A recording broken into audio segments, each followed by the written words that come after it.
Christophe Gavard, 59 ans, ancien commissaire divisionnaire, ayant travaillé à peu près partout en France et en Outre-mer, puisque j'ai eu la chance de travailler en Guyane et en Guadeloupe, et surtout dans cette très chère et bonne vieille ville de Marseille. Je suis parti à la retraite il y a 1 an maintenant et j'ai commencé l'écriture il y a à peu près une dizaine d'années. Héritage, donc on retrouve mes héros récurrents qui sont des policiers qui travaillent à la brigade criminelle et la brigade de répression du banditisme de Marseille. Et la BRB va être, comme souvent avec moi, il y a une double enquête qui finissent toujours par se rejoindre. Il y a d'abord un jeune des cités qui fait le chouf à l'entrée d'une cité, qui se fait enlever par une bande rivale et qui est roué de coups, enfermé dans une cave et libéré par les voyous. Et c'est la BRB qui va être amenée à traiter ce dossier. Et en fait, les flics de la BRB, qui au départ sont un peu agacés par ce gamin, qui s'appelle Diego, vont tomber en amitié avec ce môme qui n'a plus d'attache familiale et vont le protéger, vont tout faire pour le protéger de la bande rivale qui va essayer de le retrouver pour l'éliminer.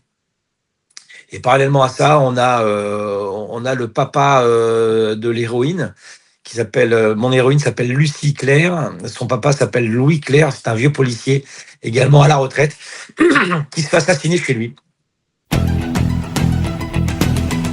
Oh, c'est toujours un bonheur que d'être choisi ou que d'être nommé, en tout cas, sur un prix qui commence à devenir très prestigieux, comme celui du prix de l'évêché.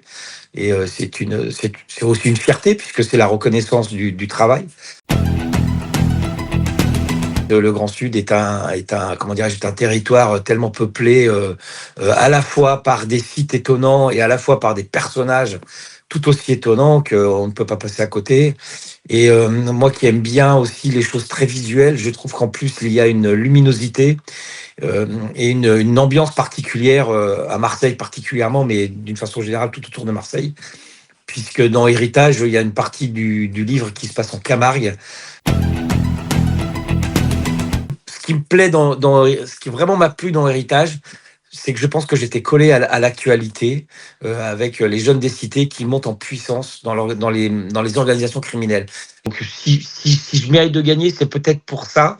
C'est pour, un, le rapport à l'actualité, et deux, l'espoir que je fais passer malgré la misère et la violence dans laquelle parfois les personnages que j'écris se trouvent.